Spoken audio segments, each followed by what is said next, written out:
Installez-vous confortablement, respirez lentement et laissez le monde extérieur s'éloigner.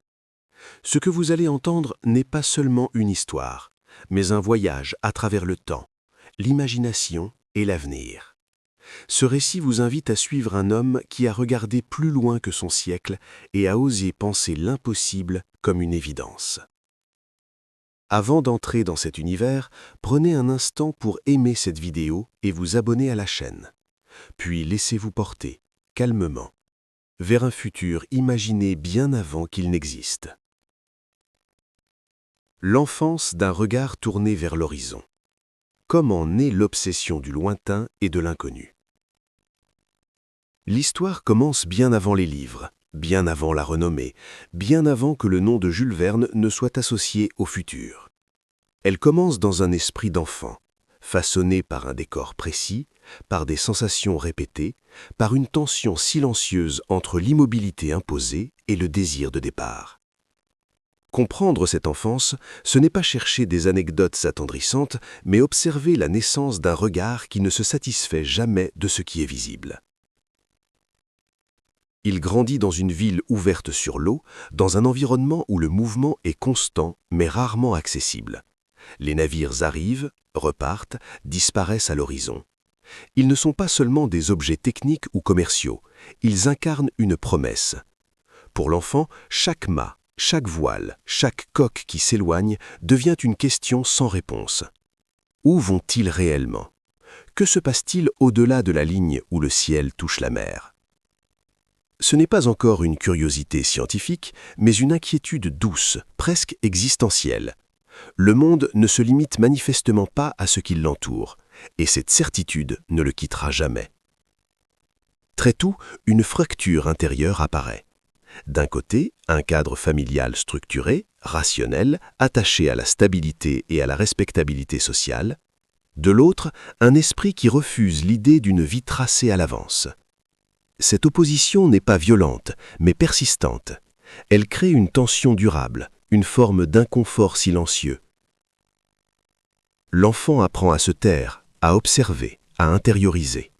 Ce repli n'est pas une faiblesse, il devient un laboratoire mental. Là, il accumule des images, des hypothèses, des mondes possibles.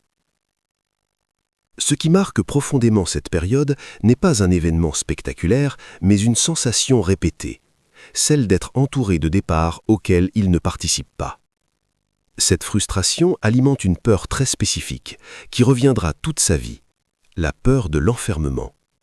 Être coincé dans un espace restreint, dans une existence figée, dans une destinée imposée, devient une angoisse fondamentale.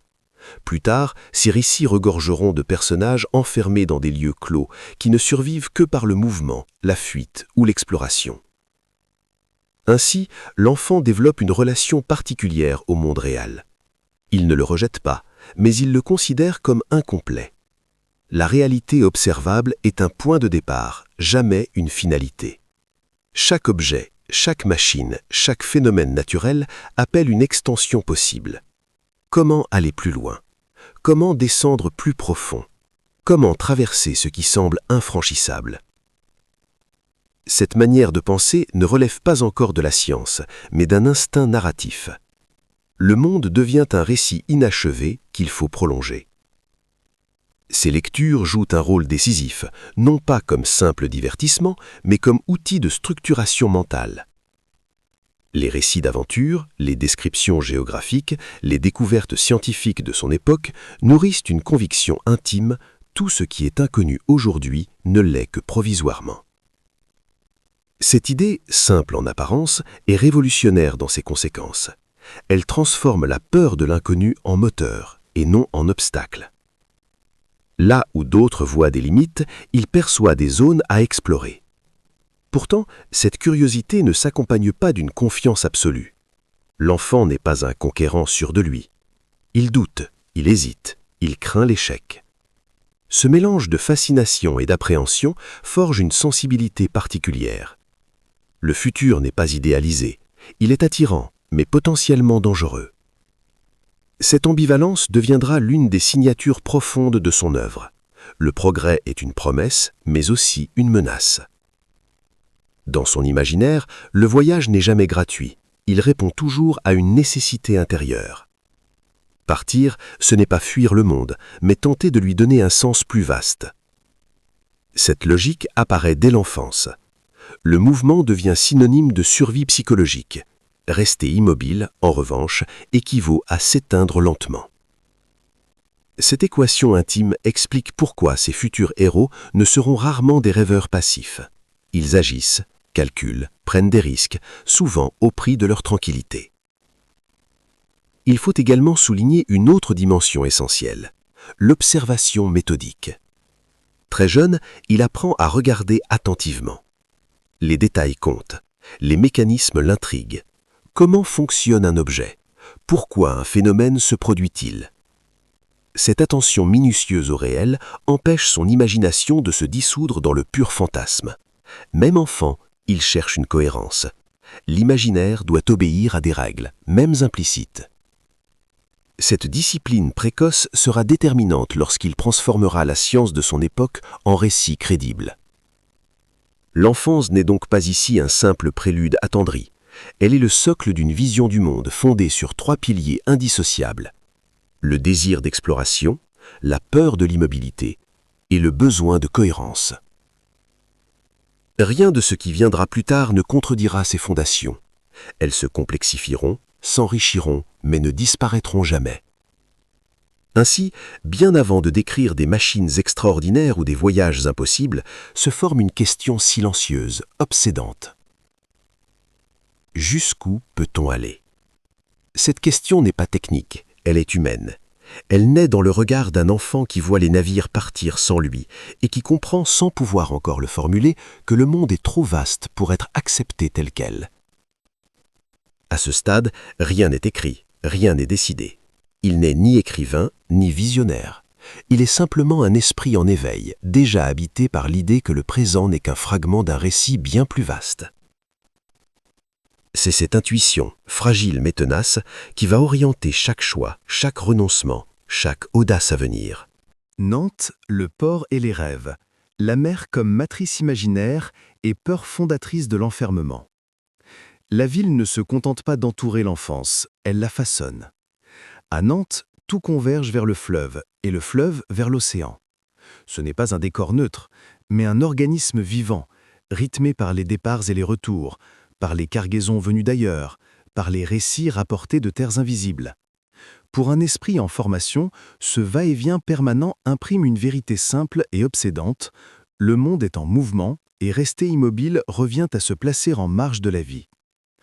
Le port n'est pas seulement un lieu de travail ou de commerce, il devient une scène mentale. Chaque navire porte en lui une narration implicite. Il a une origine, une destination, un trajet semé d'incertitudes. Cette structure narrative, presque inconsciente, s'ancre profondément. Plus tard, ces récits suivront la même logique. Un point de départ précis, un objectif lointain et une traversée jalonnée d'obstacles. Tout commence ici, dans l'observation répétée de ces machines flottantes qui relient l'imaginaire au réel. Mais ce qui frappe surtout, c'est l'asymétrie entre la proximité et l'accessibilité. La mer est là, visible, presque tangible, et pourtant interdite. L'enfant ne part pas, il regarde. Cette distance crée une frustration particulière, différente du simple désir. Elle génère une sensation d'exclusion douce mais persistante. Le monde semble promettre l'aventure tout en la refusant. Cette contradiction alimente une tension intérieure durable, qui se traduira plus tard par des récits où le voyage est rarement simple ou gratuit. Peu à peu, la mer cesse d'être seulement un espace physique. Elle devient un symbole ambivalent. Elle attire, mais elle inquiète. Elle incarne la liberté absolue, mais aussi la perte de contrôle. Cette dualité est essentielle. Contrairement à une vision romantique naïve, l'océan n'est jamais idéalisé sans réserve. Il est vaste, imprévisible, potentiellement hostile. Cette perception nuancée empêche toute glorification aveugle de l'aventure. Explorer, oui, mais en connaissant le prix à payer. Dans cet environnement, une peur spécifique se cristallise lentement, la peur de l'enfermement par contraste. Plus l'horizon semble infini, plus les espaces clos deviennent oppressants. Les rues étroites, les intérieurs silencieux, les règles sociales rigides prennent une dimension presque étouffante. Cette sensation n'est pas formulée consciemment, mais elle s'imprime dans le corps et dans l'imaginaire. Plus tard, cette angoisse se matérialisera dans des situations extrêmes, prison, caverne, machine close, capsule isolée du monde extérieur. Le port enseigne également une autre leçon fondamentale. Le voyage est une affaire de préparation et de discipline. Rien ne part au hasard. Les cargaisons sont pesées, les itinéraires calculés, les équipages organisés. Cette rigueur logistique marque profondément l'esprit en devenir. L'aventure n'est pas le chaos, elle est le résultat d'une planification minutieuse. Cette idée deviendra centrale dans ces récits, où les héros ne triomphent pas par chance, mais par anticipation, calcul et sang-froid. À force d'observer, l'enfant comprend que la mère ne pardonne pas l'improvisation. Cette prise de conscience précoce introduit une forme de respect presque solennel pour les forces naturelles. Le monde n'est pas un terrain de jeu, il impose ses lois. Cette vision réaliste empêche l'imaginaire de basculer dans le merveilleux pur. Chaque défi appelle une réponse rationnelle, chaque danger exige une stratégie. La fiction future se nourrit de cette exigence de crédibilité. Dans ce cadre, le rêve ne disparaît pas, mais il change de nature. Il ne s'agit plus de s'évader mentalement, mais de comprendre comment rendre l'évasion possible. L'imagination devient fonctionnelle. Elle cherche des solutions, invente des moyens, projette des dispositifs. Cette transformation est décisive. Elle marque le passage d'une rêverie passive à une pensée orientée vers l'action. Le futur ne sera pas seulement imaginé, il sera construit, au moins sur le papier. Le port est aussi un lieu de récits fragmentaires. Les marins parlent peu, mais leurs silences sont éloquents. Ils évoquent des tempêtes, des terres étranges, des dangers à peine suggérés. Ces bribes nourrissent un imaginaire fondé sur l'incomplétude. Tout n'est jamais dit. Il faut compléter les vides. Cette nécessité de compléter, d'interpréter, de relier les indices deviendra un moteur narratif puissant. Les romans à venir inviteront le lecteur à reconstruire un monde cohérent à partir d'éléments dispersés. À mesure que le temps passe, une certitude s'installe. Le port n'est pas une fin, mais un seuil. Il marque la frontière entre le connu et l'inconnu. Vivre à proximité de cette frontière sans jamais la franchir intensifie le désir de transgression. Cette frustration contenue se transforme en énergie créatrice. Là où d'autres se résignent, l'esprit s'entraîne à franchir les limites par la pensée. Il est important de noter que cette fascination pour le mouvement n'efface pas l'attachement au réel. Le port reste un lieu concret, bruyant, parfois brutal. Il expose également les conséquences du voyage: fatigue, blessures, pertes humaines. Cette confrontation précoce avec le coût de l'exploration empêche toute idéalisation simpliste. Le progrès n'est pas gratuit, il exige des sacrifices. Cette lucidité traversera toute l'œuvre future. Ainsi, la mer devient bien plus qu'un décor récurrent. Elle est une matrice mentale, un espace symbolique où se rencontrent le désir de liberté et la peur de la perte. Elle enseigne la nécessité du mouvement, mais aussi la rigueur qu'il impose. Elle révèle que l'horizon n'est pas une promesse facile, mais un appel exigeant. Dans ce va-et-vient constant entre attirance et inquiétude, se forge une vision du monde profondément moderne. Le futur n'est ni un paradis, ni un cauchemar. Il est un territoire à conquérir avec prudence, intelligence et humilité. Cette leçon, apprise sans discours ni théorie, au simple contact du port et de la mer, deviendra l'un des fils les plus solides de toute l'histoire à venir. La rupture familiale et le conflit intérieur. Obéir au réel ou suivre l'appel de l'imaginaire. À mesure que l'enfance s'éloigne, une autre forme de contrainte s'impose, plus silencieuse encore que les murs d'une ville ou que l'immobilité forcée. Ce n'est plus l'espace qui enferme, mais l'attente des autres.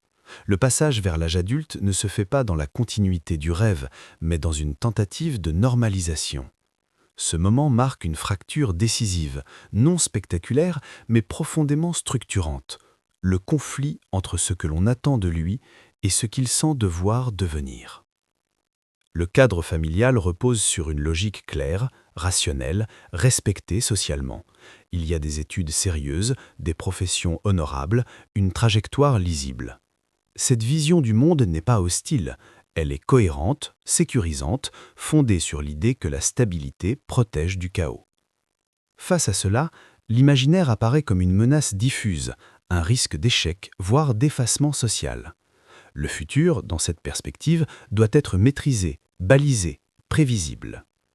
Ce qui rend la rupture difficile, ce n'est pas la violence du désaccord, mais son caractère implicite. Rien n'est formulé brutalement, il n'y a pas de rejet explicite du rêve, seulement une insistance constante sur le raisonnable, sur le possible immédiat, sur ce qui garantit une place dans le monde réel. Cette pression douce mais persistante installe un sentiment de culpabilité. Désirer autre chose devient presque une faute morale. À ce stade, le conflit n'est pas encore une rébellion ouverte, il est intérieur. L'esprit se divise. D'un côté, le besoin de reconnaissance, le désir de ne pas décevoir, l'attrait d'une vie structurée, de l'autre, une sensation d'asphyxie, difficile à nommer mais impossible à ignorer. Cette tension crée une fatigue mentale profonde. Avancer dans une direction imposée donne l'impression de s'éloigner de soi-même. L'obéissance apparente masque une résistance souterraine. Même lorsqu'il suit la voie attendue, l'imaginaire ne se tait pas. Il se replie, se dissimule, se nourrit en silence. Les lectures se poursuivent, les idées s'accumulent, les mondes intérieurs se complexifient. Ce refoulement n'éteint pas le désir, il le rend plus intense, plus structuré, presque obsessionnel. Ce qui est empêché à l'extérieur se développe à l'intérieur avec une force redoublée. Cette période est marquée par une découverte fondamentale. Le réel et l'imaginaire ne sont pas nécessairement ennemis, mais ils entrent en conflit lorsqu'on tente de les hiérarchiser. Si l'un doit écraser l'autre, quelque chose se brise. Cette intuition, encore confuse, prépare une synthèse future. Il ne s'agira pas de fuir le réel, mais de l'élargir. L'imaginaire ne sera pas une échappatoire, mais un outil. Cependant, avant cette réconciliation, il y a la douleur du renoncement partiel. Accepter une trajectoire qui ne correspond pas pleinement à ses aspirations laisse des traces. Une forme de mélancolie s'installe, discrète mais persistante. Elle n'est pas synonyme de tristesse permanente, mais d'un sentiment d'incomplétude. Quelque chose manque sans que l'on ne sache encore quoi ni comment le formuler. Cette frustration joue un rôle essentiel. Elle empêche la satisfaction prématurée. Elle interdit l'illusion d'une réussite facile. Plus tard, cette lucidité nourrira des personnages tiraillés entre le devoir et le désir, entre la sécurité et l'aventure. Le conflit intérieur vécu ici devient une matrice narrative. Les dilemmes futurs ne seront jamais abstraits, ils auront une épaisseur humaine, issue d'une expérience intime. Un autre élément se précise durant cette période, la peur de l'échec. Choisir une voie non conventionnelle, c'est accepter l'incertitude. Or, l'incertitude, lorsqu'elle n'est pas encore maîtrisée par la pensée, est angoissante. Le risque n'est pas seulement matériel, il est identitaire. Échouer, ce serait prouver que l'imaginaire n'était qu'une illusion. Cette crainte explique en partie la lenteur de certaines décisions. Il ne s'agit pas d'hésitation par faiblesse, mais d'une conscience aiguë des enjeux. Peu à peu, une stratégie mentale se met en place. Plutôt que d'opposer frontalement les deux mondes, il cherche à les articuler. La rigueur apprise dans les études sérieuses devient un atout. La discipline intellectuelle, l'analyse méthodique, la capacité à structurer un raisonnement offrent à l'imaginaire un cadre solide. Ce qui semblait être une concession se transforme en ressource. Le futur écrivain se forme sans le savoir encore.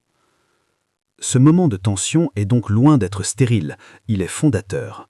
Il enseigne la patience, la persévérance, la nécessité de justifier ses intuitions par une logique interne. L'imagination ne pourra plus se contenter d'élans spontanés, elle devra convaincre, démontrer, rendre crédible l'invisible. Cette exigence deviendra l'une des forces majeures de l'œuvre à venir. La rupture familiale, au sens strict, n'est pas un abandon brutal, mais une prise de distance progressive. Elle s'opère d'abord dans la pensée, puis dans les choix, enfin dans la création. Ce processus lent permet d'éviter la cassure définitive. Il laisse place à une évolution, parfois douloureuse, mais durable. Le conflit ne détruit pas les liens, il transforme la relation au monde. À la fin de cette période, une certitude émerge, encore fragile mais déterminante. Vivre uniquement selon les attentes extérieures revient à renoncer à une part essentielle de soi. Cette prise de conscience n'entraîne pas encore l'action décisive, mais elle la rend inévitable. Le chemin vers l'imaginaire assumé est désormais tracé, même s'il reste semé de doutes. Ce conflit intérieur, loin d'être un obstacle, devient le moteur silencieux de toute la trajectoire future. Il forge une vision du monde où l'audace doit toujours dialoguer avec la rigueur, où le rêve n'a de valeur que s'il résiste à l'épreuve du réel. C'est dans cet équilibre instable, appris au prix de renoncement et de tension, que naîtra la capacité unique de penser le futur sans jamais quitter le sol du présent. Paris, l'échec et la persévérance, années de doutes, de manuscrits refusés et de solitude. Quitter le cadre familier ne signifie pas entrer immédiatement dans la clarté. L'arrivée à Paris marque un déplacement géographique, mais surtout une immersion dans un espace où les illusions se confrontent brutalement au réel. La ville concentre les ambitions, les talents, les rivalités. Elle ne promet rien, elle éprouve. Pour celui qui porte encore en lui un imaginaire en gestation, Paris n'est pas une récompense, mais un test prolongé. Très vite, l'enthousiasme initial se heurte à une réalité implacable. L'imaginaire ne suffit pas. Les cercles littéraires sont fermés, les éditeurs prudents, les attentes normées.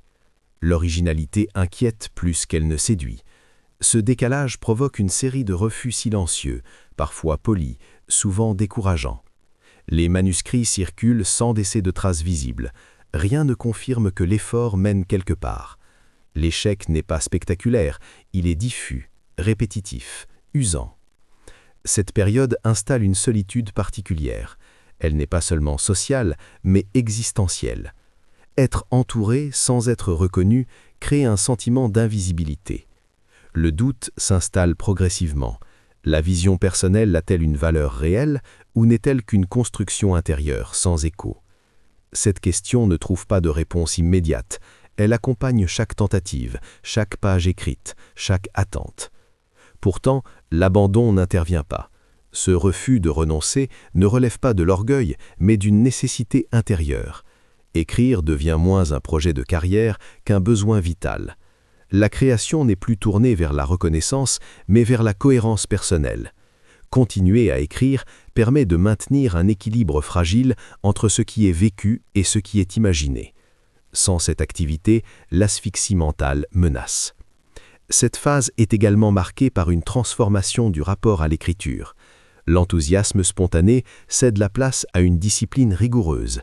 Les idées sont retravaillées, structurées, soumises à des contraintes internes plus strictes. Chaque concept doit tenir debout, chaque hypothèse doit sembler plausible. L'imaginaire se professionnalise, non pour se conformer, mais pour résister. La persévérance forge une méthode. L'échec répété joue ici un rôle paradoxalement formateur. Il oblige à interroger ses propres limites. Qu'est-ce qui fonctionne réellement? Qu'est-ce qui relève de la simple fascination personnelle? Cette introspection n'est pas toujours confortable. Elle exige d'abandonner certaines idées séduisantes mais fragiles. Elle impose une sélection, une hiérarchisation. Peu à peu, un style se dessine, non par imitation, mais par élimination. La solitude parisienne n'est pas seulement une absence de reconnaissance, elle est aussi un espace de concentration. Loin des attentes familiales, des contraintes provinciales, l'esprit peut se confronter à lui-même sans médiation. Cette confrontation est rude, mais féconde. Elle clarifie les motivations profondes. Pourquoi écrire? Pour être vu ou pour comprendre le monde? La réponse, lentement, s'oriente vers la seconde option. Durant ces années, une autre peur se précise, celle de l'insignifiance, ne pas échouer spectaculairement, mais disparaître sans laisser de traces. Cette angoisse silencieuse alimente un besoin de singularité assumée. Il ne s'agit plus seulement d'écrire, mais d'écrire quelque chose qui n'existe pas encore. L'idée du futur commence à s'imposer comme territoire possible, non pas par stratégie, mais par nécessité créative. Le présent littéraire semble saturé. Il faut regarder ailleurs. Cette période de marginalité relative favorise également une observation attentive du monde contemporain. Les progrès techniques, les débats scientifiques, les transformations sociales deviennent des matériaux précieux. L'écrivain en devenir ne se coupe pas du réel, il l'absorbe, l'analyse, le dissèque.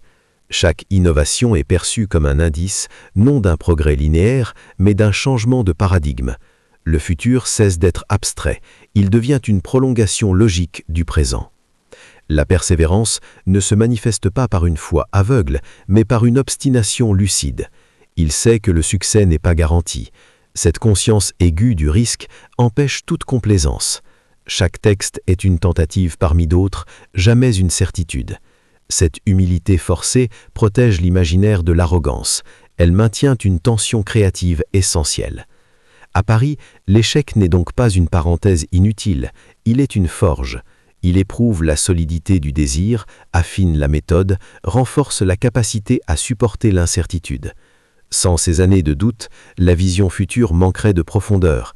Elle serait peut-être brillante, mais fragile. La difficulté lui donne une densité humaine. Peu à peu, sans signe extérieur immédiat, quelque chose s'aligne. Les idées deviennent plus claires, les récits plus structurés, la voix plus affirmée. Rien n'est encore visible pour le monde extérieur, mais l'architecture intérieure est en place. La solitude a produit ses effets. Elle a transformé l'imaginaire en projet cohérent. Cette période enseigne une leçon essentielle. Voir le futur ne suffit pas, il faut apprendre à attendre. L'anticipation n'est pas seulement une question d'intuition, mais de patience.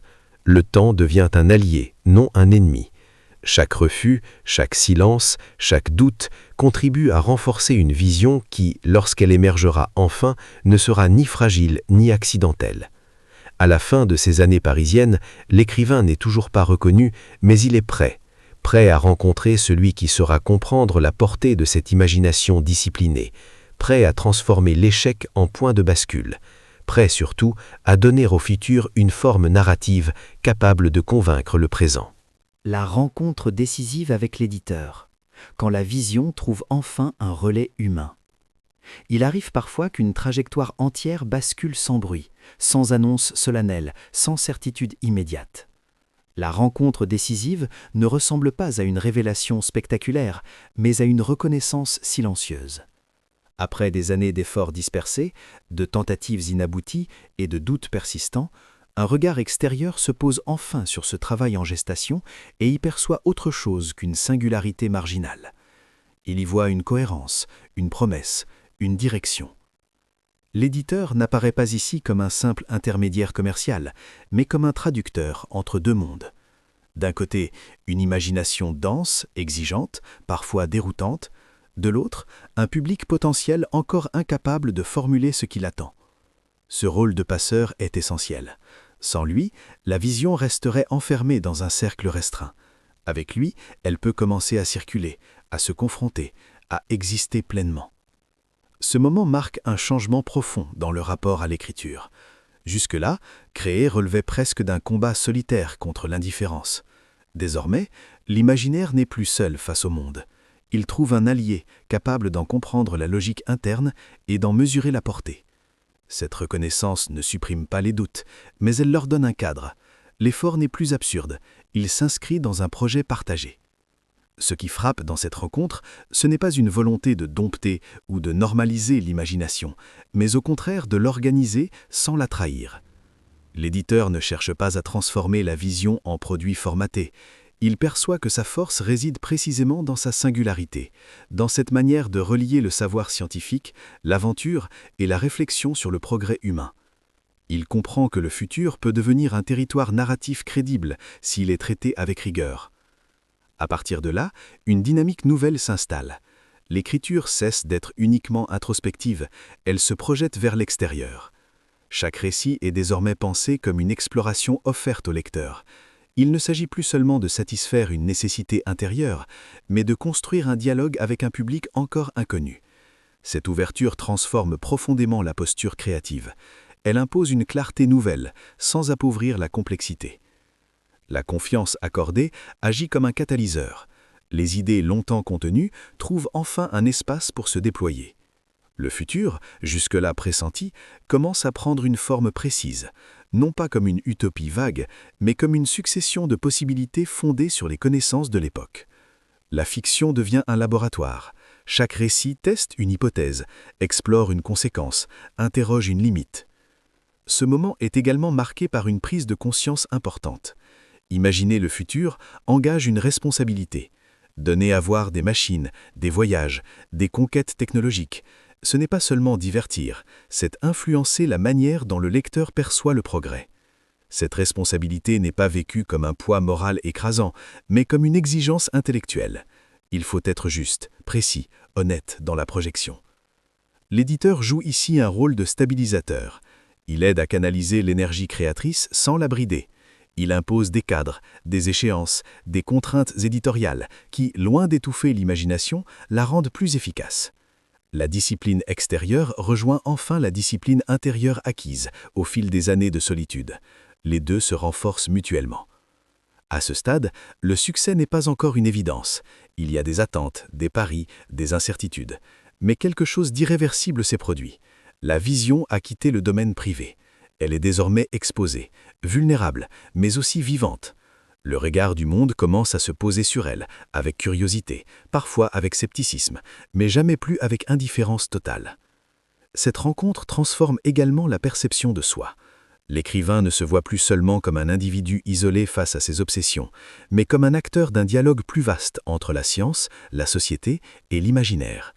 Il comprend que son rôle n'est pas de prédire avec certitude, mais de poser des questions, d'ouvrir des possibles, de rendre pensable ce qui semblait inaccessible. C'est à partir de ce moment que la notion de voyage change de statut. Elle ne se limite plus seulement à une expérience personnelle rêvée ou à une métaphore intérieure.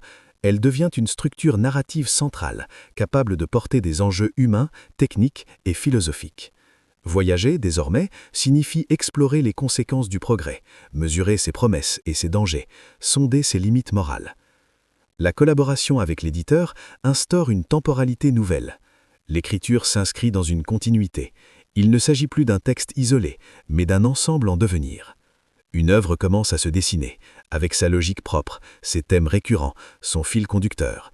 Le futur n'est plus une intuition fragmentaire, il devient un horizon cohérent. Cette étape ne marque pas l'aboutissement, mais le véritable commencement. Elle ne garantit ni la gloire, ni la compréhension immédiate, mais elle offre ce qui manquait jusque-là, un point d'ancrage. La vision a trouvé un relais humain capable de la porter sans la déformer. À partir de là, l'imaginaire peut enfin prendre toute son ampleur et commencer à dialoguer avec son époque, non plus en marge, mais au cœur même de ses interrogations. Voyages extraordinaires, transformer la science contemporaine en mythologie moderne. Lorsque les premiers récits commencent à circuler, quelque chose de fondamental change dans la manière de raconter le monde. Il ne s'agit plus de simples aventures exotiques, ni de récits d'évasion détachés du réel. Une structure nouvelle se met en place, fondée sur une idée audacieuse. La science contemporaine peut devenir la matière première d'un imaginaire collectif. Ce basculement est discret mais radical. Il ne transforme pas seulement la littérature, il modifie la façon dont le futur peut être pensé. À ce stade, l'imagination ne flotte plus librement, elle s'ancre volontairement dans les connaissances de son époque. Chaque invention, chaque hypothèse, chaque machine repose sur un socle d'informations vérifiables, parfois encore expérimentales, parfois simplement théoriques. Cette approche confère au récit une crédibilité inédite. Le lecteur n'a pas l'impression d'entrer dans un conte, mais dans un monde parallèle qui pourrait exister demain ou après-demain. La frontière entre le possible et l'impossible devient floue, instable, stimulante. Le voyage prend alors une dimension nouvelle. Il ne s'agit plus seulement de traverser des espaces géographiques, mais de franchir des seuils intellectuels. Descendre sous la surface des mers, s'enfoncer dans les entrailles de la Terre ou quitter l'atmosphère terrestre n'est pas un prétexte spectaculaire, c'est une manière d'interroger les limites de la connaissance humaine. Chaque dépassement devient une expérience cognitive. Que se passe-t-il lorsque l'homme s'aventure là où il n'est pas censé aller ? Cette logique transforme profondément la figure du héros. Il n'est plus un aventurier impulsif, mu par le seul goût du risque. Il est souvent méthodique, instruit, parfois obsessionnel. Il calcule, anticipe, observe. Son courage ne réside pas uniquement dans l'action, mais dans la capacité à faire confiance à la raison face à l'inconnu. Cette valorisation de l'intelligence appliquée reflète une vision précise du progrès. Avancer, oui, mais sans renoncer à la lucidité. La science, dans ses récits, n'est jamais neutre. Elle est un outil puissant, capable de libérer comme de dominer. Cette ambivalence est essentielle. Loin de célébrer naïvement la technologie, la narration en explore les conséquences humaines. Les machines permettent de repousser les frontières, mais elles isolent parfois ceux qui les utilisent. Elles offrent une maîtrise accrue du monde, mais au prix d'un éloignement émotionnel. Le progrès apparaît ainsi comme une force double, fascinante et inquiétante à la fois. Ce traitement donne naissance à une forme de mythologie moderne. Les dieux et les monstres de l'Antiquité sont remplacés par des engins colossaux, des espaces hostiles, des lois physiques implacables. L'héroïsme ne consiste plus à défier des créatures surnaturelles, mais à affronter des environnements extrêmes, armés de connaissances et de discipline. Cette transposition est capitale, elle inscrit le mythe au cœur de la modernité scientifique. Dans ce cadre, la nature conserve un rôle central. Elle n'est pas domptée définitivement, elle résiste, se rebelle, impose ses contraintes. Les océans, les profondeurs terrestres, le vide spatial restent indifférents aux ambitions humaines. Cette indifférence confère une dimension tragique aux explorations. L'homme peut progresser, mais il ne devient jamais tout-puissant. Cette humilité face aux forces naturelles traverse l'ensemble des récits et en constitue l'une des tensions majeures. Un autre aspect fondamental de cette période réside dans la manière de transmettre le savoir. Les récits ne se contentent pas de montrer des découvertes, ils les expliquent.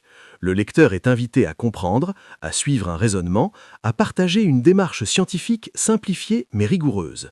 Cette pédagogie narrative n'est jamais pesante, elle est intégrée à l'action, au dialogue, au choix des personnages. Le plaisir du récit se confond avec celui de l'apprentissage. Ce choix n'est pas anodin, il repose sur une conviction profonde. La connaissance ne doit pas être réservée à une élite, elle peut et doit circuler. En rendant la science accessible sans la dénaturer, ces voyages extraordinaires participent à une démocratisation du savoir. Le futur devient alors une affaire collective.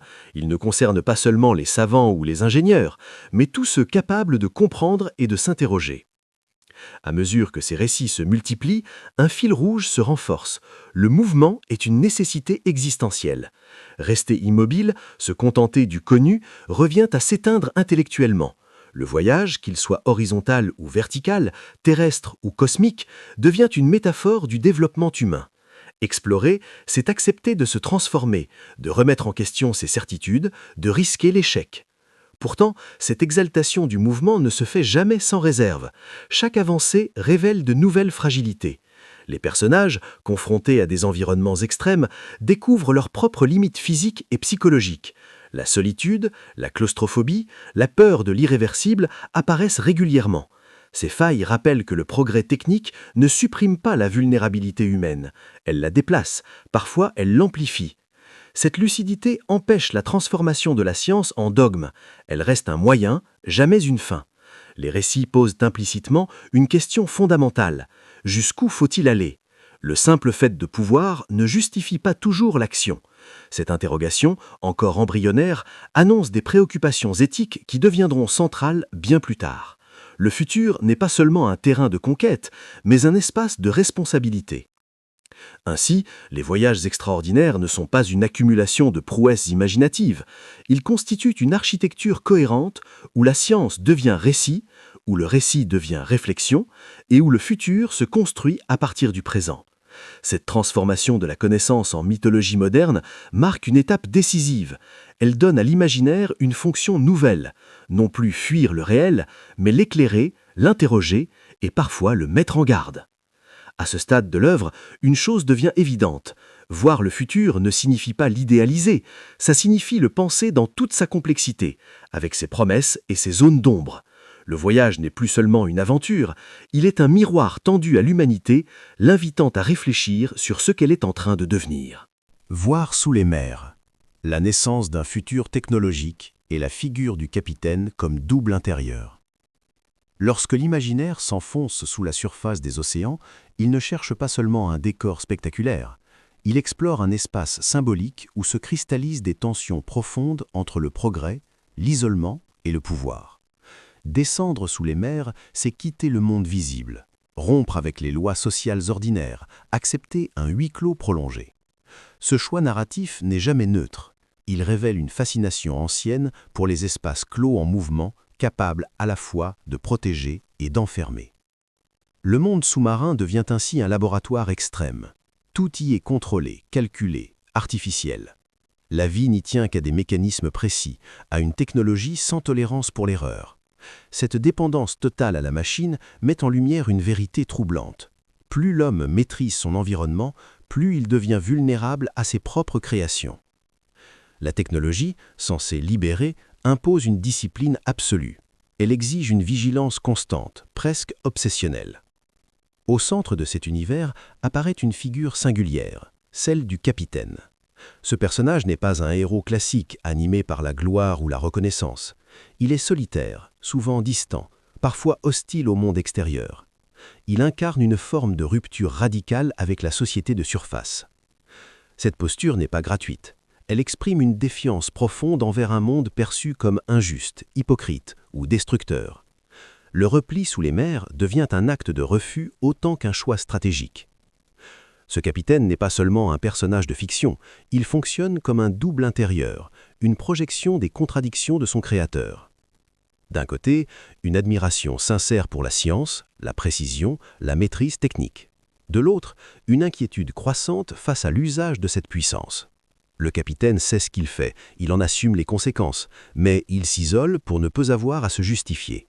Cette solitude est à la fois une force et une prison. Le sous-marin, en tant que machine, condense cette ambivalence.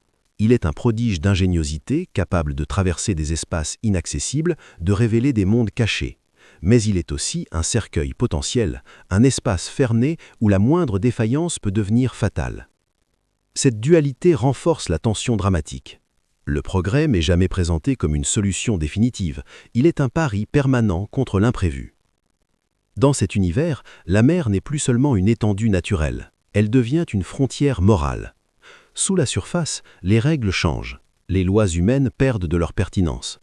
Le capitaine se place en dehors des cadres établis, revendiquant une souveraineté totale sur son domaine. Cette position soulève une question essentielle. Que devient l'éthique lorsque la technologie permet de s'affranchir de toute autorité extérieure?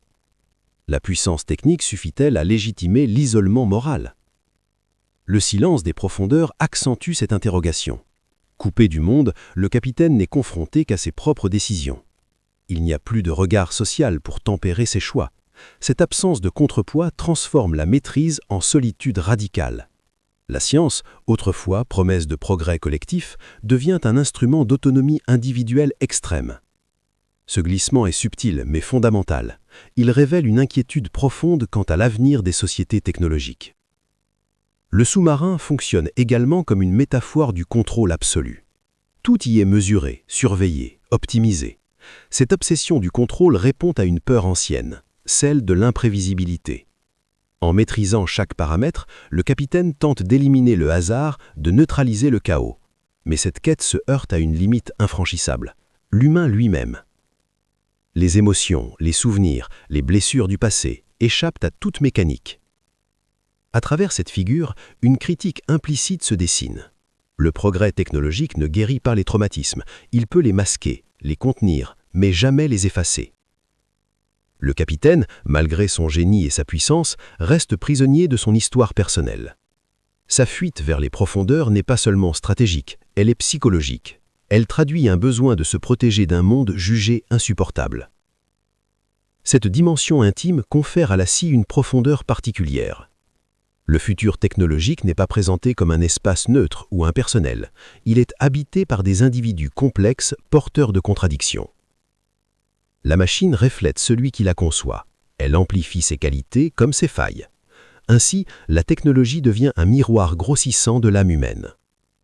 Le regard porté sur la science se nuance encore. Elle est admirable dans sa précision, mais inquiétante dans ses implications. Elle offre des refuges, mais crée aussi des zones d'ombre où la responsabilité se dilue. Cette ambivalence empêche une lecture simpliste.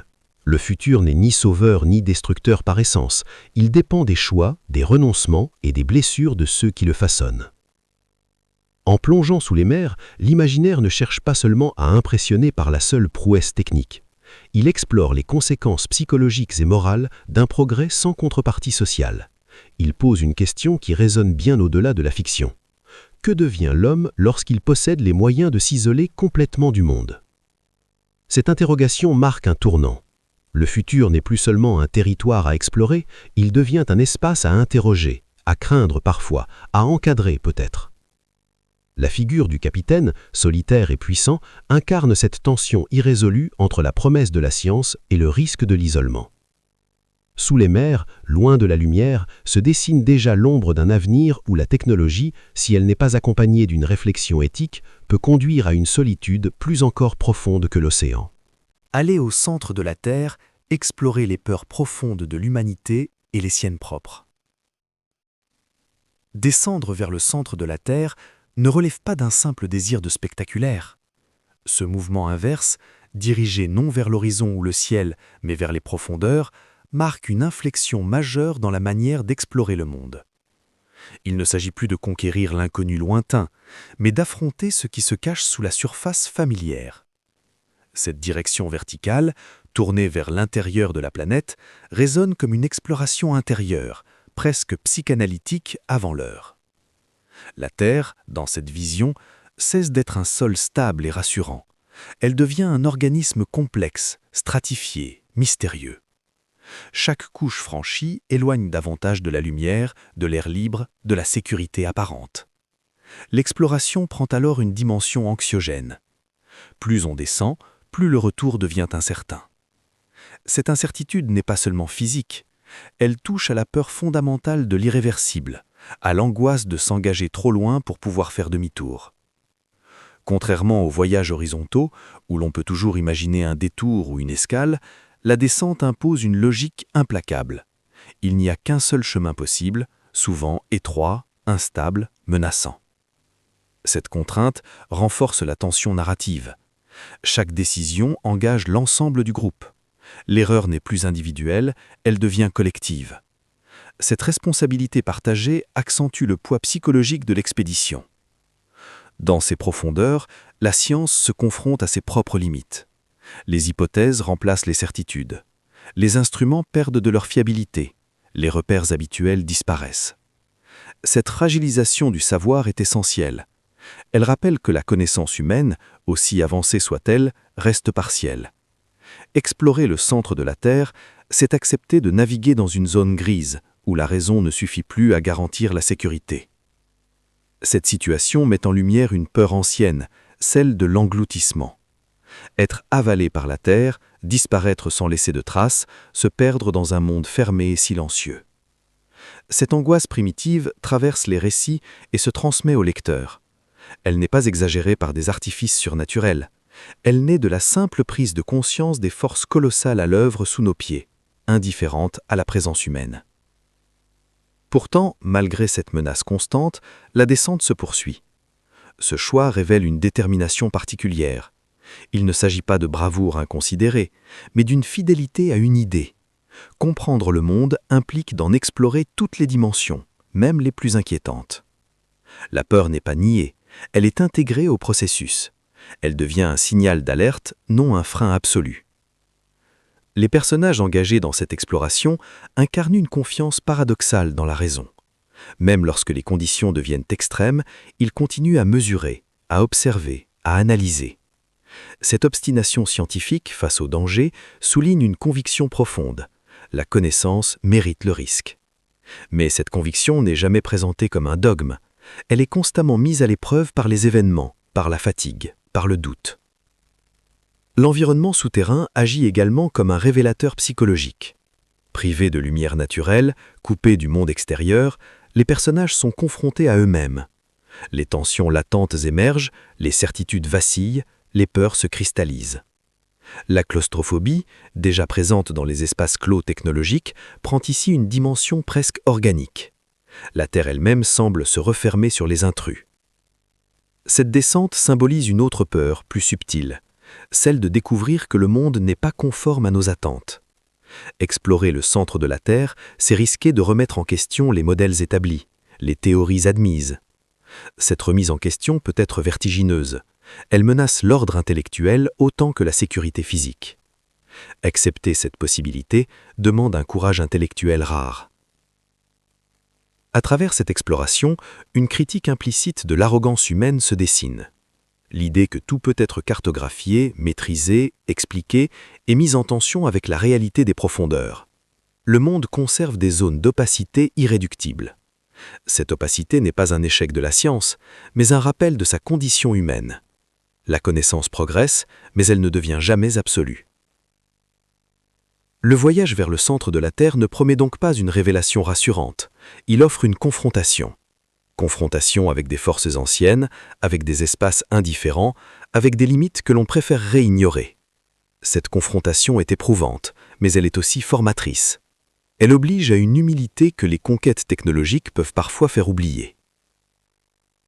Dans cette perspective, le mouvement vers le bas complète les explorations vers l'avant et vers le haut.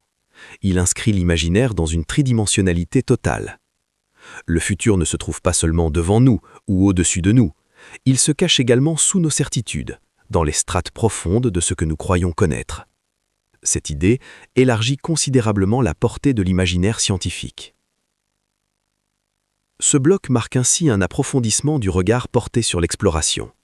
Il ne s'agit plus seulement de repousser des frontières géographiques ou techniques, mais d'accepter une descente intérieure. Explorer le monde, c'est aussi explorer ce qui nous inquiète, ce que nous préférerions laisser enfoui. Le centre de la Terre devient alors un miroir sombre, reflétant les peurs fondamentales de l'humanité et celles plus personnelles de celui qui ose les mettre en récit. À ce stade, le futur n'apparaît plus comme une promesse linéaire de progrès. Il devient un territoire complexe, traversé de zones d'ombre, de risques et de remises en question. Cette lucidité confère à l'imaginaire une profondeur nouvelle. Elle prépare le terrain pour des explorations encore plus audacieuses, où l'homme ne se contentera plus seulement de descendre ou d'avancer, mais cherchera à s'extraire totalement de son monde d'origine. La conquête de l'espace avant l'heure. Imagination, calcul et intuition scientifique. Quitter la Terre constitue une rupture plus radicale encore que toutes les explorations précédentes. Il ne s'agit plus de traverser un milieu hostile mais familier, ni de s'enfoncer dans les profondeurs d'un monde connu par fragments. Cette fois, l'homme rompt avec son environnement d'origine. Il s'arrache à la gravité, à l'air, aux repères fondamentaux de l'existence. Cette projection vers l'espace marque un basculement conceptuel majeur. Le futur n'est plus une extension du monde, il devient un ailleurs absolu. Ce qui distingue cette vision des rêveries cosmiques traditionnelles, c'est sa rigueur méthodique. Le voyage spatial n'est pas présenté comme une fantaisie poétique ou une intervention miraculeuse. Il repose sur des calculs, des trajectoires, des contraintes physiques clairement identifiées. Chaque étape est pensée, anticipée, discutée. L'imagination ne remplace pas la science, elle la prolonge.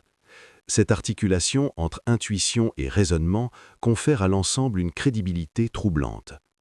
L'espace, dans cette perspective, n'est pas un décor romantique, il est un vide implacable, silencieux, hostile à la vie. L'homme n'y est pas invité, il doit s'y imposer artificiellement, au prix d'une extrême précision. Cette représentation démystifie le cosmos sans l'appauvrir, au contraire, elle en renforce la grandeur. Le danger ne diminue pas l'émerveillement, il le rend plus intense, plus authentique.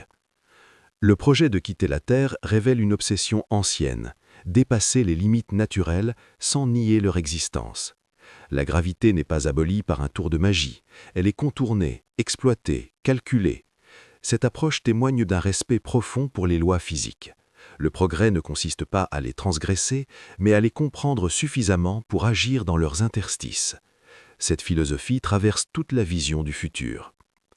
Le voyage spatial met également en lumière une transformation du rapport au temps. Les distances cosmiques imposent une patience nouvelle. Les durées s'allongent, les attentes se multiplient, les retours deviennent hypothétiques.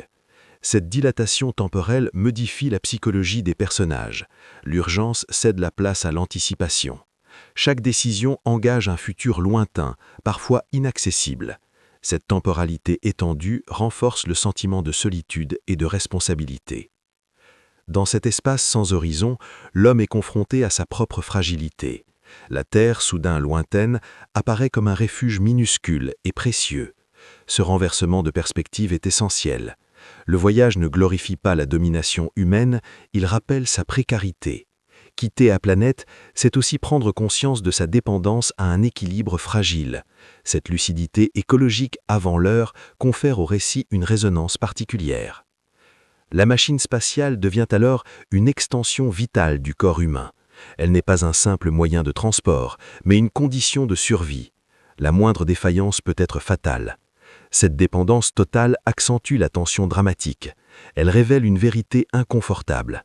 Plus l'homme s'éloigne de son environnement naturel, plus il devient tributaire de ses propres créations. Le progrès accroît la liberté, mais aussi la vulnérabilité. L'espace agit également comme un révélateur moral. Coupés de toute autorité extérieure, les voyageurs doivent définir leurs propres règles. Les hiérarchies habituelles perdent de leur évidence. La compétence technique prime sur le statut social. La survie dépend de la coopération et de la confiance mutuelle. Cette réorganisation implicite des valeurs suggère une vision du futur où la société devra s'adapter à des contextes inédits. Ce voyage avant l'heure n'est pas une prophétie précise, mais une démonstration de méthode. Il montre comment penser l'impossible à partir du possible. L'imagination ne se projette pas dans un futur abstrait. Elle part des connaissances existantes, en explore les conséquences extrêmes, puis en extrapole les usages. Cette démarche rationnelle distingue la vision de toute spéculation gratuite. Le futur devient une construction logique, non un rêve arbitraire. La conquête de l'espace soulève aussi une question fondamentale. Pourquoi partir ? Est-ce par curiosité, par ambition, par besoin de dépasser ses propres limites ? La réponse n'est jamais univoque. Les motivations se superposent, parfois se contredisent. Cette complexité évite toute glorification simpliste de l'exploration. Le désir de conquête est interrogé, mis en tension avec ses implications humaines et morales. Dans cette perspective, l'espace n'est pas présenté comme un nouvel Eldorado. Il n'offre ni richesses immédiates, ni salut garanti. Il impose des sacrifices, des risques, des renoncements. Cette vision tempérée contraste avec certaines utopies technologiques. Elle rappelle que chaque avancée ouvre de nouvelles vulnérabilités. Le futur n'est pas un refuge, mais un défi permanent. L'intuition scientifique joue ici un rôle central. Elle permet d'anticiper des usages, des dispositifs, des situations que la technologie de l'époque ne rend pas encore possibles, mais qu'elle rend pensables. Cette capacité à penser avant de pouvoir faire constitue l'essence même de la vision. Le futur n'est pas vu comme une surprise, mais comme une conséquence. Il découle logiquement d'un présent observé avec acuité. Ce bloc marque ainsi une étape décisive dans la construction du regard porté sur l'avenir. Après avoir exploré la surface, les profondeurs et les mers, l'imaginaire s'arrache à la planète elle-même. Ce geste symbolique élargit considérablement le champ des possibles. Il affirme que l'humanité n'est pas condamnée à un seul cadre, mais il rappelle aussi que chaque élargissement de l'horizon exige une responsabilité accrue. La conquête de l'espace telle qu'elle est pensée ici n'est ni une promesse de salut, ni une fuite. Elle est une interrogation ouverte sur la capacité humaine à se projeter sans se perdre. Elle incarne un futur où l'audace doit constamment dialoguer avec la prudence, où l'intuition ne vaut que si elle s'appuie sur la rigueur et où chaque pas hors de la Terre oblige à repenser ce que signifie vraiment être humain. Le progrès comme promesse et comme menace. Ambiguïté morale et lucidité visionnaire. À ce stade du parcours, le progrès n'apparaît plus comme une simple force ascendante, il devient une question. Après avoir exploré des espaces toujours plus extrêmes, une évidence s'impose progressivement. Chaque avancée technique transforme profondément la condition humaine, et pas toujours dans le sens attendu. Le futur cesse d'être un horizon lumineux et linéaire. Il se charge de tensions, de contradictions, de zones d'ombre que l'imaginaire ne peut plus ignorer. La technologie, autrefois présentée comme un moyen d'élargir le monde, révèle une autre facette. Elle modifie les rapports de pouvoir. Celui qui maîtrise la machine détient un avantage décisif. Cette asymétrie crée des déséquilibres nouveaux, parfois plus redoutables que les anciens. Le progrès n'efface pas les conflits, il les reconfigure. Cette lucidité marque une rupture nette avec les récits naïfs d'amélioration continue. Ce regard critique ne naît pas d'un rejet de la science, il provient au contraire d'une compréhension profonde de sa puissance. Plus une invention est efficace, plus ses conséquences peuvent être irréversibles. Cette prise de conscience introduit une responsabilité nouvelle. Imaginer le futur, ce n'est plus seulement décrire ce qui pourrait être, mais interroger ce qui devrait l'être. La frontière entre le possible et le souhaitable devient centrale. Les machines, dans cette vision, ne sont jamais moralement neutres. Elles prolongent les intentions humaines. Utilisées pour explorer, elles peuvent aussi servir à dominer, surveiller, détruire. Cette ambivalence traverse les récits sans être résolue. Il n'y a pas de réponse définitive, seulement des mises en garde implicites. Le progrès est présenté comme un amplificateur. Il accroît aussi bien la générosité que la violence. Cette lucidité s'accompagne d'une inquiétude diffuse face à l'accélération. Plus les découvertes se succèdent rapidement, moins le temps de réflexion collective semble suffisant. Le rythme du progrès dépasse parfois la capacité humaine à en mesurer les effets. Cette dissociation entre invention et sagesse crée un malaise profond. L'avenir se construit plus vite que la conscience morale qui devrait l'accompagner. Le futur technologique met également en tension la notion de liberté. Les machines promettent d'une autonomie accrue, mais elles introduisent de nouvelles formes de dépendance. L'homme gagne en puissance, mais perd parfois en maîtrise de sa propre trajectoire. Les systèmes deviennent si complexes qu'ils échappent à une compréhension globale. Cette opacité engendre une inquiétude nouvelle. Comment rester libre dans un monde gouverné par des mécanismes que plus personne ne contrôle entièrement ? Cette interrogation ne se formule pas sous forme de discours théoriques. Elle se manifeste à travers des situations concrètes, des choix difficiles, des conséquences inattendues. La fiction devient un espace d'expérimentation morale. Elle permet de tester des scénarios, d'explorer des dérives possibles sans les vivre réellement. Cette fonction préventive de l'imaginaire confère à l'œuvre une dimension presque éthique. Un autre aspect essentiel de cette période est la remise en question de l'idée de maîtrise totale. La science progresse, mais elle ne supprime pas l'imprévu. Au contraire, chaque nouveau système introduit des vulnérabilités inédites. Plus la technologie est sophistiquée, plus ses points de rupture sont difficiles à anticiper. Cette fragilité structurelle contredit le mythe d'un futur parfaitement contrôlé. Cette vision nuancée du progrès s'oppose à toute forme de technophobie comme à toute fascination aveugle. Il ne s'agit ni de célébrer ni de condamner, mais de comprendre. Le progrès est un fait. La question n'est pas de l'arrêter, mais de l'accompagner. Cette posture intermédiaire exige une vigilance constante, une capacité à douter même de ses propres succès.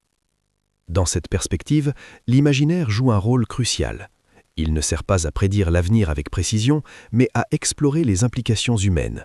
En mettant en scène des situations extrêmes, il révèle des mécanismes invisibles dans le présent. Il agit comme un révélateur, non comme un oracle. Cette distinction est fondamentale. Voir le futur ne signifie pas le figer, mais l'éclairer les enjeux.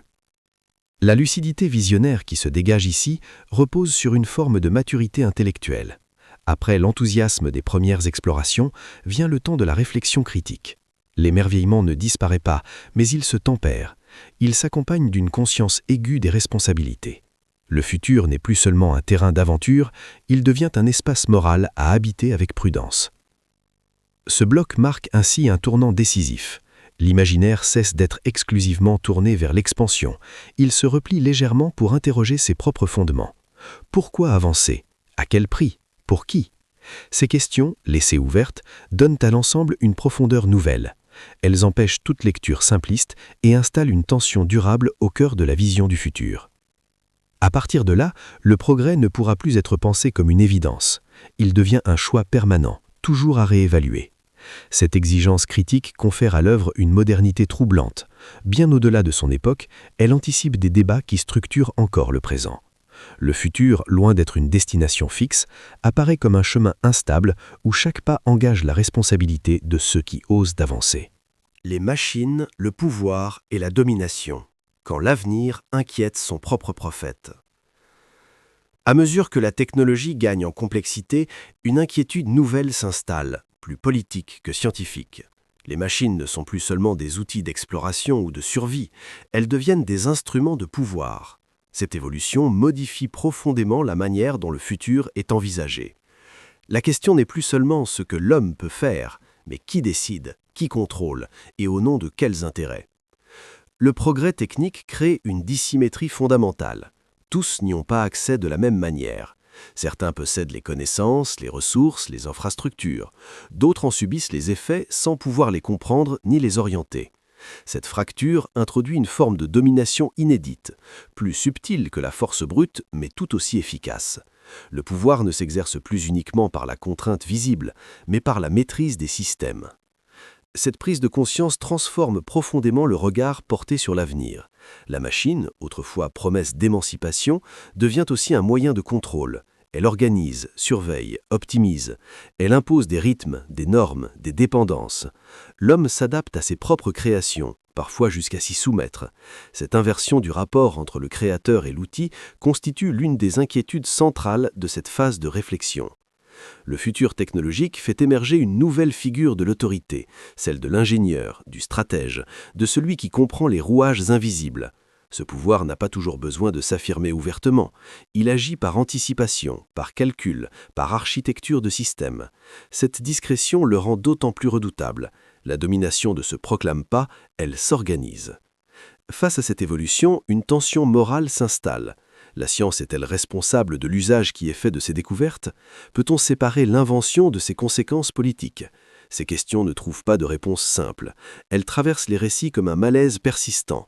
Le futur n'est plus seulement un champ d'expérimentation, mais un terrain de luttes invisibles. Cette inquiétude s'accompagne d'un sentiment paradoxal, celui d'avoir contribué à rendre pensables des formes de pouvoir qui n'existaient pas encore. Imaginer des machines capables de tout voir, de tout calculer, de tout anticiper, c'est aussi ouvrir la voie à des usages autoritaires. Cette responsabilité indirecte pèse sur la vision du futur. Elle introduit une forme de doute rétrospectif, presque une culpabilité intellectuelle. Les récits mettent alors en scène des figures ambivalentes, des individus brillants, animés par une logique rationnelle, convaincus d'agir pour le bien commun, mais dont les décisions écrasent toute opposition.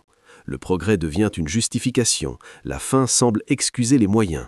Cette logique, familière au régime de pouvoir, trouve dans la technologie un allié redoutable. La machine ne discute pas, elle exécute. Cette dérive révèle une autre peur, celle de la déshumanisation. Lorsque les décisions sont confiées à des systèmes, lorsque l'efficacité prime sur la compassion, l'homme risque de devenir un paramètre parmi d'autres. Cette réduction de l'humain à une variable mesurable inquiète profondément. Elle remet en cause l'idée même de dignité individuelle. Le futur pourrait être rationnel, performant, mais pourtant profondément injuste. La domination technologique n'est pas toujours violente.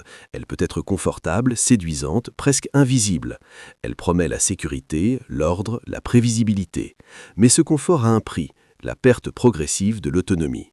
Cette forme de soumission volontaire est l'une des plus difficiles à combattre. Elle ne suscite pas de révolte immédiate car elle ne se présente pas comme une oppression. Dans cette perspective, l'avenir devient un espace de vigilance. Il ne suffit plus d'innover, il faut interroger les structures de pouvoir que l'innovation engendre. Cette exigence critique distingue cette vision de toute fascination technologique naïve.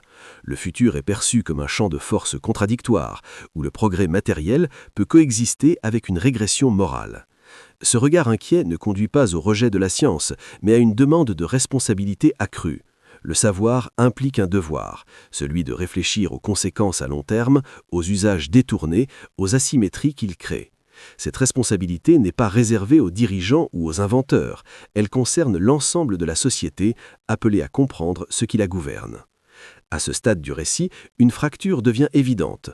Le futur ne sera pas seulement façonné par des découvertes, mais par des choix politiques et éthiques. La machine n'est qu'un catalyseur, ce sont les intentions humaines qui déterminent sa fonction. Cette lucidité transforme la vision de l'avenir en avertissement discret. Tout ce qui est possible n'est pas souhaitable, tout ce qui est efficace n'est pas juste. Ainsi, l'imaginaire cesse définitivement d'être simplement un espace d'anticipation technique.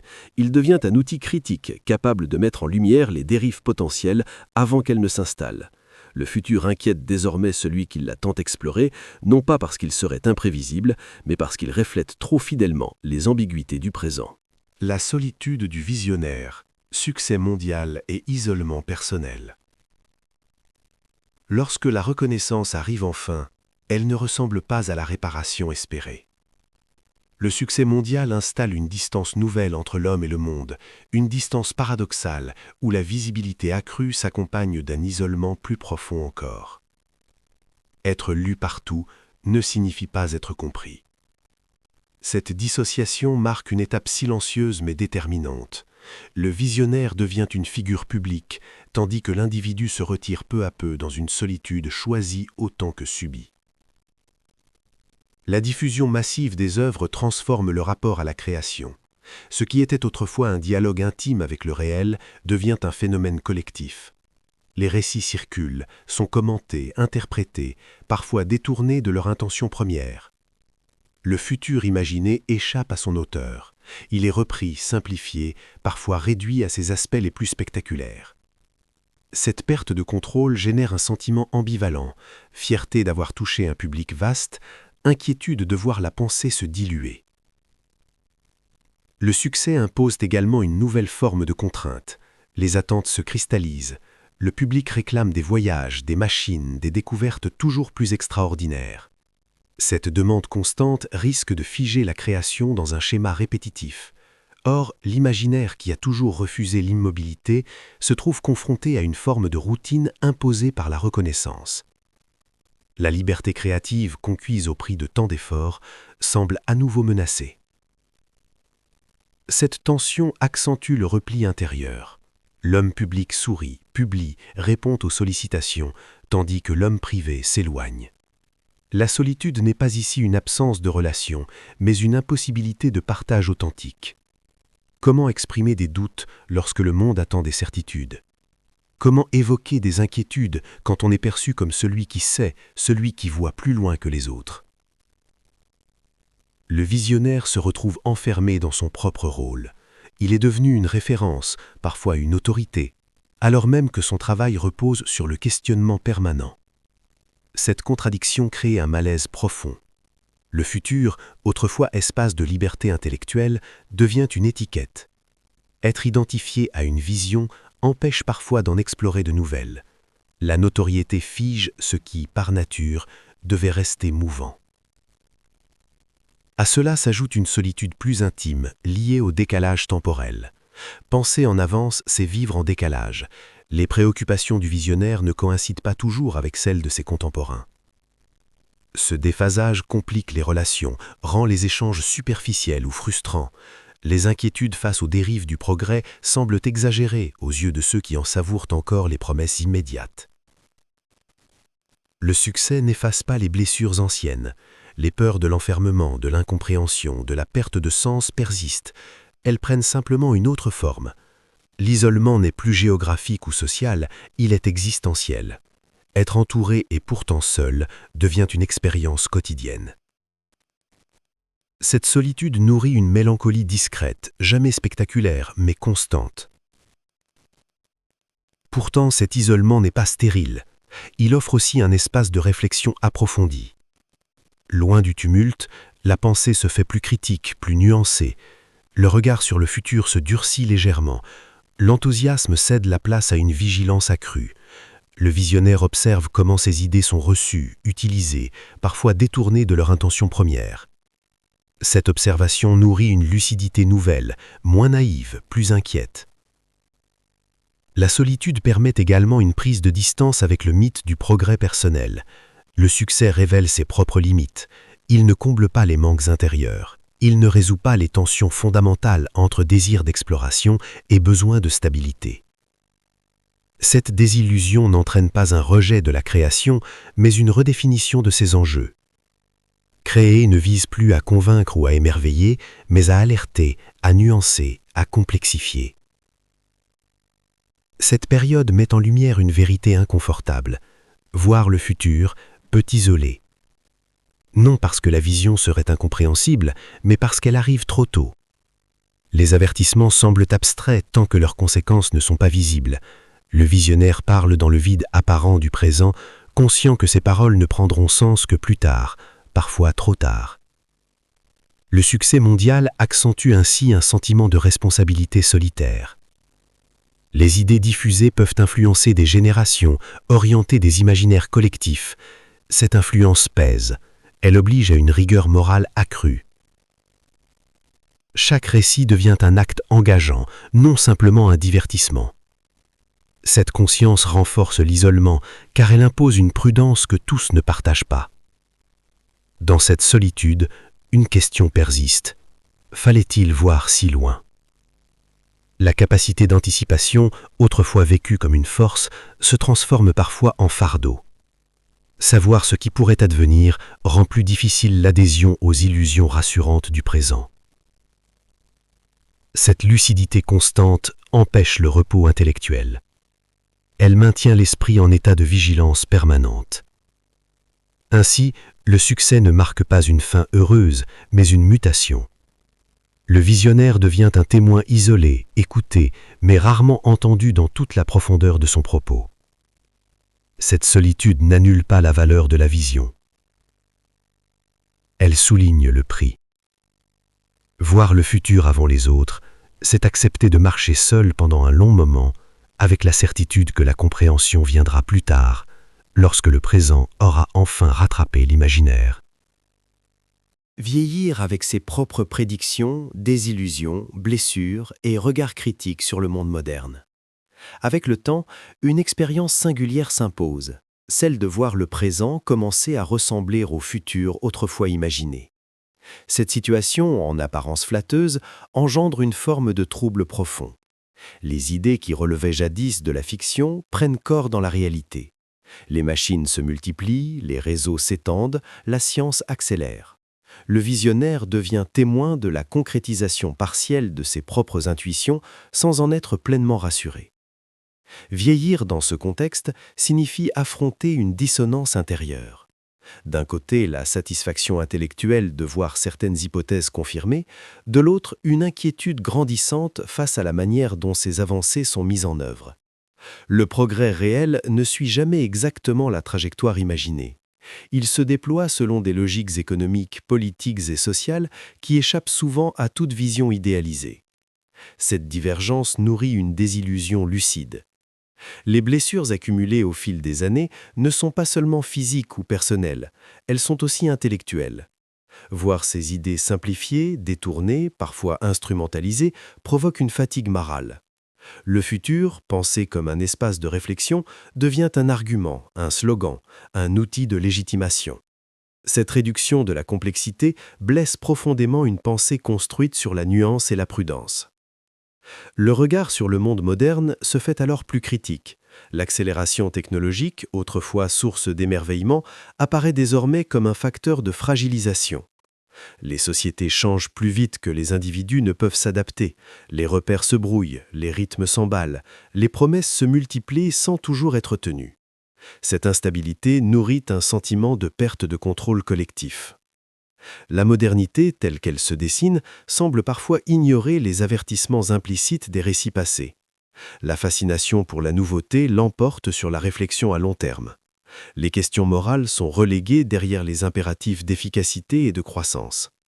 Cette évolution renforce une inquiétude ancienne, celle d'un progrès qui avance sans boussole éthique, guidé davantage par la possibilité que par la sagesse.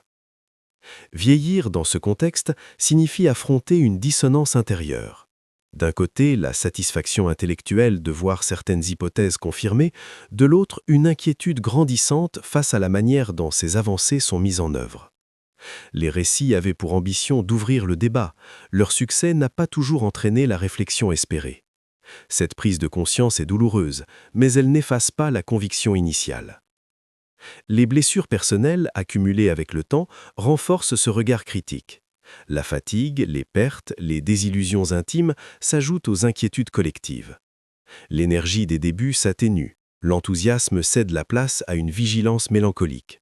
Cette transformation n'est pas un renoncement, mais une maturation. Elle reflète une compréhension plus fine des limites humaines. Dans ce nouveau rapport au monde, la technologie n'est plus perçue comme une promesse abstraite, mais comme une force concrète, avec ses effets visibles sur les comportements, les relations, les structures sociales. L'isolement, autrefois réservé aux explorateurs extrêmes, devient une expérience quotidienne pour beaucoup. Les machines connectent, mais elles séparent aussi. Cette ambivalence confirme certaines intuitions anciennes tout en les dépassant. Le regard critique porté sur la modernité ne se transforme pas en nostalgie stérile. Il ne s'agit pas de regretter un passé idéalisé, mais de constater des déséquilibres. Le monde moderne offre des possibilités inédites, mais il fragilise des équilibres essentiels. Le temps long, la réflexion, la relation humaine directe. Cette fragilité nourrit un sentiment de perte de contrôle collectif. Vieillir, dans ce contexte, signifie également accepter de ne plus être au centre du débat. De nouvelles voix émergent, de nouvelles visions du futur apparaissent. Cette relève est nécessaire, mais elle accentue le sentiment de décalage. Le visionnaire devient un observateur plus qu'un acteur. Il regarde le monde évoluer, parfois dans des directions qu'il n'aurait pas souhaitées, sans pouvoir intervenir directement. Cette position d'observateur renforce une forme de sagesse désabusée. Les certitudes s'effritent, les réponses définitives disparaissent. Il ne reste que des questions ouvertes, transmises comme un héritage fragile. Le futur n'est plus quelque chose à conquérir, mais à accompagner avec prudence. Cette posture marque une rupture avec l'élan conquérant des débuts, sans ne nier la nécessité historique. Le temps révèle ainsi une vérité essentielle. Imaginer l'avenir ne donne aucun pouvoir sur lui. Cela offre seulement une conscience accrue de ses enjeux. Cette conscience peut être lourde à porter, surtout lorsque le monde semble répéter des erreurs annoncées. Pourtant, elle demeure précieuse. Elle permet de nommer les dérives, de rappeler les responsabilités, même lorsque ces rappels semblent ignorés. À ce stade de la vie, le futur n'est plus un territoire vierge, mais un paysage déjà marqué par des choix irréversibles. Cette prise de conscience confère au regard une gravité nouvelle. Le visionnaire ne cherche plus à convaincre, mais à témoigner. Travers ce témoignage, il laisse une trace, non comme prophète infaillible, mais comme observateur lucide des tensions entre progrès et humanité. Cette lucidité, acquise au prix du temps et des blessures, constitue peut-être l'héritage le plus précieux de toute cette trajectoire.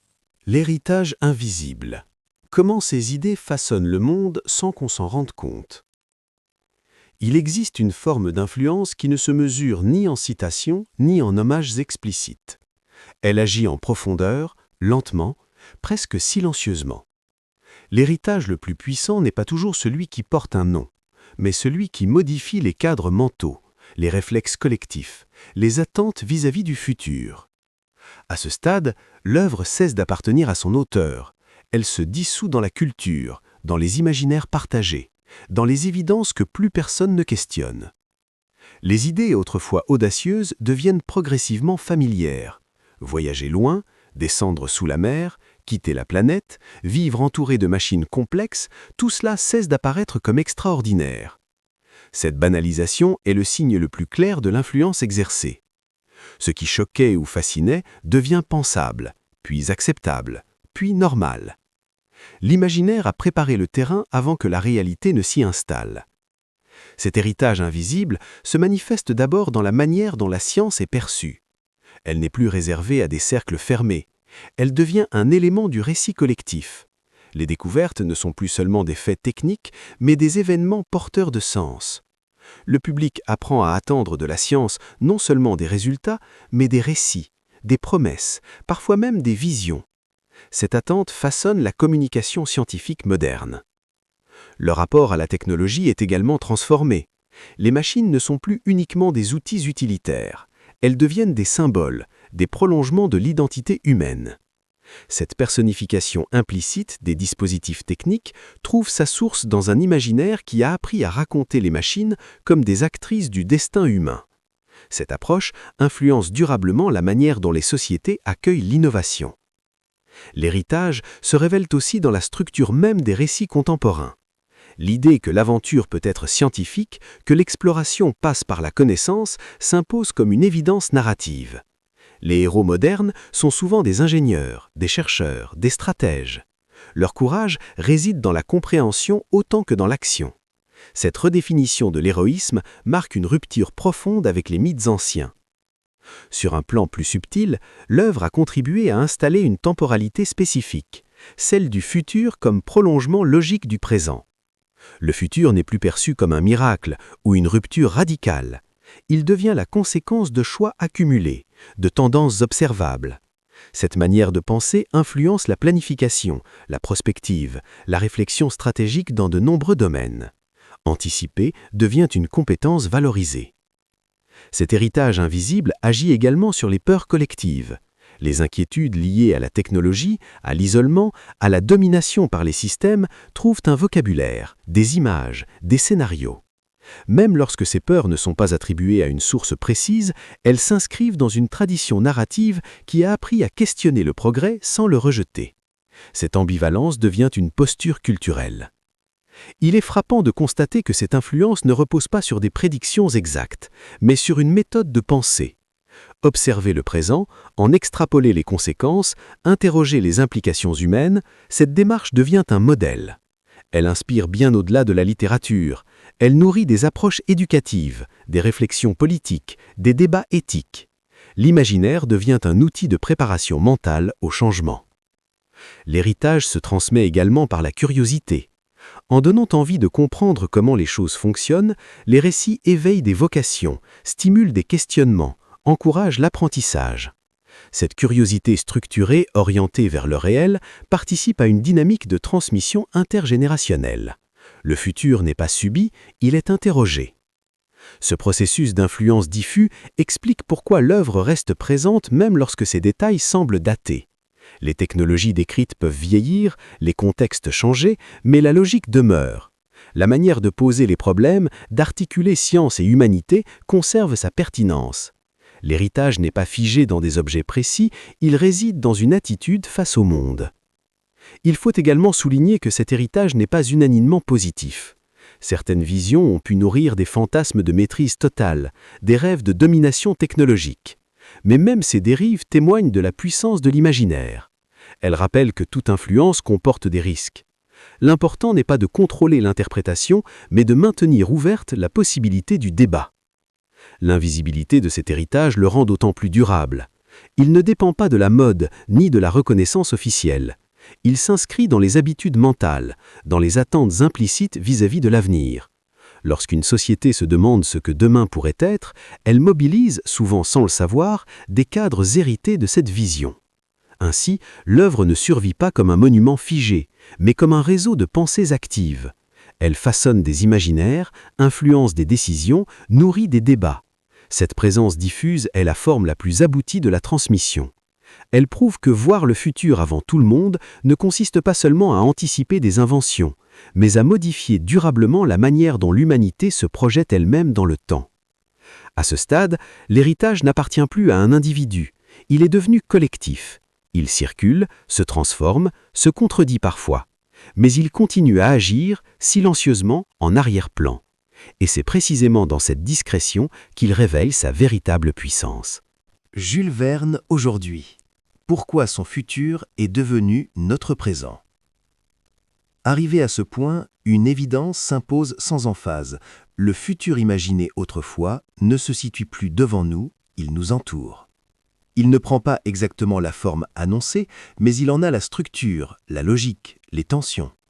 Ce qui semblait relever de l'anticipation appartient désormais au quotidien, non pas comme une réalisation spectaculaire, mais comme un cadre mental dans lequel nous évoluons sans toujours en avoir conscience. Le monde contemporain vit dans une projection permanente vers demain. La technologie promet sans cesse une version améliorée de l'existence, l'innovation devient une valeur en soi, l'anticipation guide les décisions économiques, politiques et personnelles. Cette orientation vers l'avenir n'est plus marginale, elle est centrale. Or, cette manière de penser le temps comme une trajectoire à maîtriser n'allait pas de soi. Elle a été patiemment installée dans l'imaginaire collectif. Aujourd'hui, il est naturel de se demander à quoi ressemblera la prochaine étape. Comment vivrons-nous demain? Avec quelles machines? Dans quels environnements? Sous quelles contraintes? Cette question structure le présent. Elle influence les choix éducatifs, les stratégies industrielles, les débats éthiques. Le futur n'est plus un territoire abstrait réservé aux rêveurs, il est devenu un champ de responsabilité partagée. Ce qui frappe, c'est que ce futur-là n'est ni euphorique ni apocalyptique, il est ambivalent, exactement comme il avait été pensé. Les technologies connectent autant qu'elles isolent. Elles libèrent certaines possibilités tout en restreignant d'autres. Les promesses de progrès coexistent avec des inquiétudes profondes. Cette coexistence n'est pas un accident, elle correspond à une vision du monde où rien n'est jamais totalement résolu. Le présent confirme également une intuition essentielle. La technique ne remplace pas l'humain, elle le met à l'épreuve. Plus les outils deviennent puissants, plus les questions morales deviennent pressantes. Comment décider? Qui contrôle? À quel prix? Ces interrogations, omniprésentes aujourd'hui, étaient déjà inscrites dans la manière de penser le futur comme un espace de choix, non comme une fatalité. Le monde moderne révèle aussi les limites de l'anticipation. Imaginer l'avenir ne permet pas de le maîtriser. Les innovations engendrent des effets inattendus, parfois contradictoires. Cette imprévisibilité rappelle que le futur reste un processus ouvert. Il ne se conforme jamais totalement aux projections. Cette résistance du réel est une leçon essentielle. Penser l'avenir sert moins à le prédire qu'à s'y préparer intellectuellement. Dans ce contexte, la véritable modernité de cette vision ne réside pas dans la justesse des inventions décrites, mais dans la méthode. Observer attentivement le présent, en extrapoler les dynamiques, interroger leurs conséquences humaines, cette démarche demeure d'une actualité frappante. Elle constitue un antidote à la fascination naïve comme au rejet systématique de la technologie. Le futur devenu présent révèle également une responsabilité collective accrue. Les choix technologiques ne sont plus abstraits. Ils façonnent les relations sociales, l'environnement, la perception du temps et de l'espace. Chaque innovation engage une vision du monde. Cette conscience diffuse, même lorsqu'elle est incomplète, témoigne d'un héritage intellectuel profond, celui d'un imaginaire qui a appris à penser les conséquences avant les usages.